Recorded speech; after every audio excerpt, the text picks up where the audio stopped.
These are 9 habits that incredibly successful people all have in common. Some of these habits I learned from mentors like Dan Martell or Bejos Kulian, while others I learned over the years building an 8-figure company. You could spend hundreds of thousands of dollars and years like I did trying to learn these habits, or you can learn from my failures and successes right here, right now for free. Starting with the first habit, becoming a master of your time. Hyper successful people don't have more time than you. Everyone has the same 24 hours in a day. And the number one thing that hyper successful people do is obsess over every hour of the day. They don't let 1 minute slip. Even something like scrolling on their phone, which is something they do, is scheduled out. You need to become a time master. This doesn't mean you work every hour of every day 24/7. This just means that every hour is mapped out to the 15-minute time block. They do this by utilizing Google Calendar. My Google Calendar is mapped out from 3 a.m. to 7 p.m. Everything I do, from going to the gym, to scheduling time with my family and son, to working on different projects with my team, to creating content, is mapped out in my calendars. So there is not 1 hour that isn't accounted for. The entire day is mapped out to make sure that I'm progressing forward towards the goals that I speak out loud. Don't make the mistake that most people make, which is letting your time bleed. For example, if you have a work block at 10 a.m., you should be at your computer 5 minutes early getting everything set up. So as soon as 10 a.m. hits, you're working on the task at hand. As soon as you start getting sloppy, showing up at 10:03, you're not a master of anything. You're getting lazy with your time, and it will become a pattern in every area of your life. Prep time is just as important as the time you're actually working. My calendar is my guide to all my goals in life. Life is ever changing, meaning there's no such thing as being stagnant. So the goal is to maximize every minute of the day, regardless of the task. Which brings us to habit number 2, which is to make your time worth more. I used to be a construction worker making $18 an hour because all my time was worth was $18 an hour. And the simple way I changed that was to get paid for things I was good at. Because what you're good at, you have skill in. A lot of people overcomplicate making fuck tons of money, but at its basic form, you get paid for a product or service that solves a problem for somebody else. Think about it. If you sell memory foam mattresses, you're solving the problem of uncomfortable mattresses, which is probably causing back pain. Or maybe you're a fitness coach, and the problem you solve is helping people lose weight, building confidence in the mirror, and living healthier, happier, stronger lives. This applies to any business where there is an exchange of value for money. Going forward, every time you spend money on something, ask yourself, what problem did that solve for you?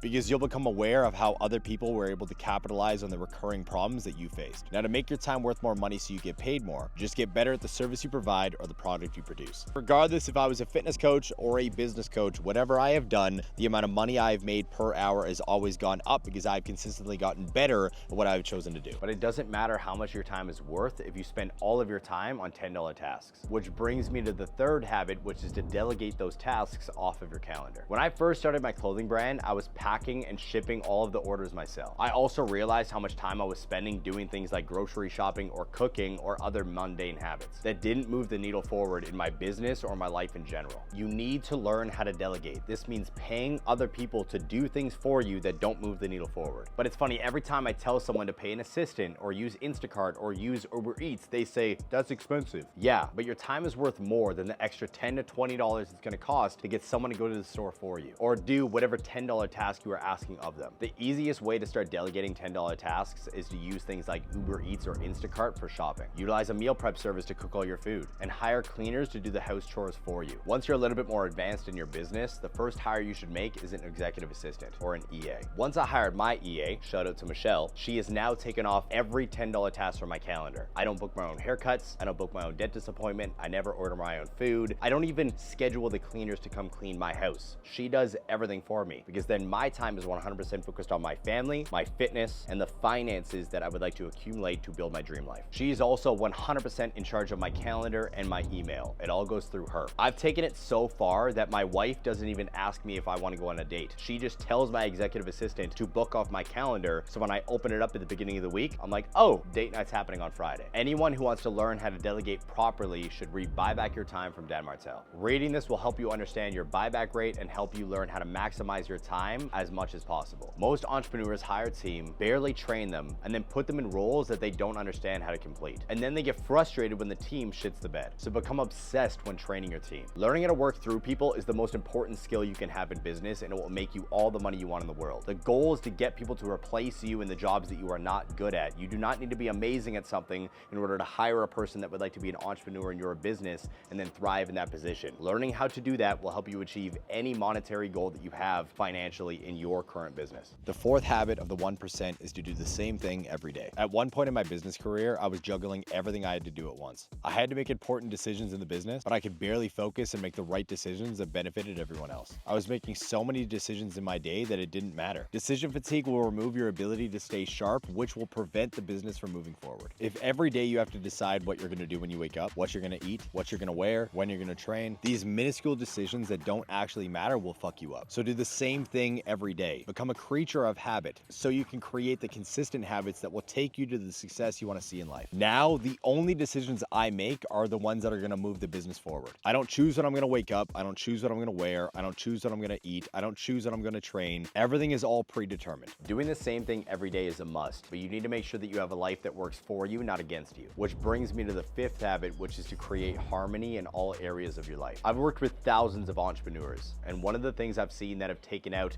dedicated, focused business owners is relationship stress, bad health, or poor mental health. You can work as hard as you want or want to work hard, but if your partner is consistently trying to get you to work less, or you're always bickering about meaningless issues, you won't be as sharp as you could be because you'll be thinking about your relationship problems. Your health is just as important. I know a dedicated young entrepreneur who's super talented in what he does, but he's always sick. He gets sick almost once a month. And when he gets sick, he can't work on the business as hard as he could as if he was healthy. A healthy entrepreneur has many goals, but a sick entrepreneur only has one, which is to get healthy. Same with your mind. If you don't handle stress well, are constantly dealing with anxiety, or have issues with your mental health, you won't show up as effectively as if you didn't have those issues, which is why you should hone in on the issue itself. If you gotta go to therapy, go to therapy. If you gotta talk to your mom about what happened to you in the past, do that. Deal with the anxiety, deal with the stress, deal with the mental problems so you can become clear and attack your goals. Make sure your entire life, mind, soul, body, and relationships are healthy, so you can be as dedicated to your work as you need to be to create the life you desire. Business is a game for long distance runners, not 100-meter sprinters. So make sure you build a well-rounded life that allows you to be that long distance runner. But it doesn't matter how long you can run if you don't have a destination. Which brings me to my sixth point, which is to create a kill list. Most people just call this goal setting, but I like to call it a kill list because it gamifies my life. I literally feel like I'm playing a video game with my life. Imagine you move to a new city and you need to pick up groceries for the first time. So you get in your car and start driving around looking for a grocery store. Eventually, if you look around long enough, yeah, you might find a grocery store. But how much time will you waste trying to find one? Most people treat their life like this. They set goals like, I want to be a millionaire, or I want to be financially free, but their goals are vague and they have no roadmap. The top 1% set yearly, quarterly, monthly, weekly, and daily goals. They're high precision killers that set targets and knock them down again and again and again. So this is my framework for setting and hitting goals. So number one, you need to pick the right goal. The goal needs to be specific and realistic, and it needs to have meaning to you. When I was a fitness coach wanting to transform my financial situation from iron worker to online entrepreneur, I set the goal of $10,000 a month. Now that was specific, realistic, because technically it was only $6,000 more a month than what I was already making,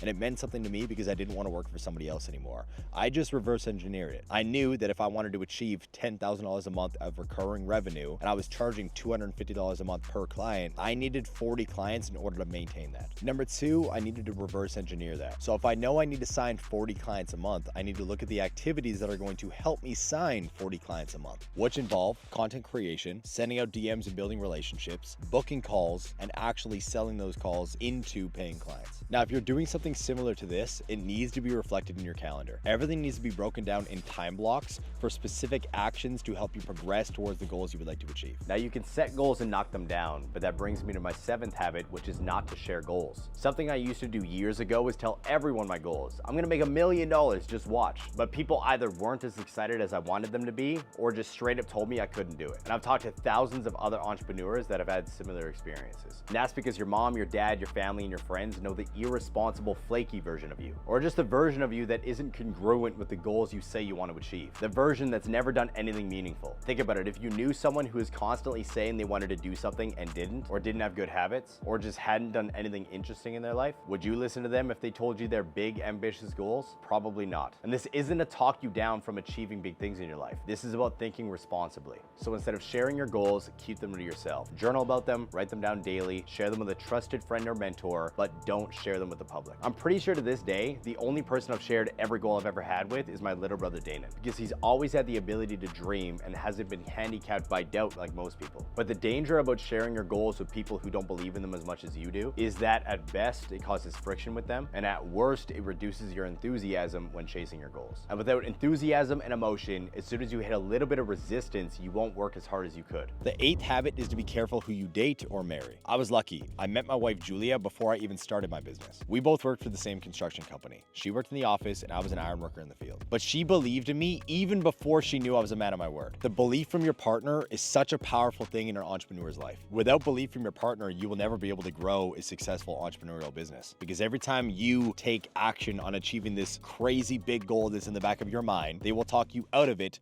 due to their lack of vision and belief. So without that, you will never be able to grow. And with that, you will become unstoppable. Our relationship is too important to be held together by occasional good sex or fun experiences. The couples I've seen that have gone the furthest share values, goals, and a vision for their future. Life's too short to have a partner that adds more stress to your life than you already have, especially as a business owner. To be successful, you need to have a high stress tolerance. And the last thing you need is a relationship that just adds more weight to your shoulders. And speaking about weight on your shoulders, the 9th habit of the 1% is to reduce that weight by minimizing your vices. We learn from a young age to cope with life stress with vices. They're just outlets that help us relieve stress. For me, I started drinking at 14, and the first time I smoked weed was 8. I watched my parents and older siblings pound magnums of wine, so it was very easy for me to follow in that path. Monkey see, monkey do. For me, my vices were drugs and alcohol. For you, maybe it's porn, maybe it's Netflix, maybe it's TV, maybe it's smoking or vaping, maybe it's junk food or just food that tastes good. Whatever it is, it's a form of escapism. These things aren't actually serving you. In fact, they're only slowing you down. So make the decision to quit cold turkey. But Cole, the little Netflix isn't hurting me. Homie, you've watched an entire TV show in the last week. Your brain will do anything to defend the thing that it wants to keep doing. Don't justify your vice, just stop doing it. You know what it is. These are the 9 habits of the top 1%, and if you want to learn 4 skills that will make you millions, watch this video.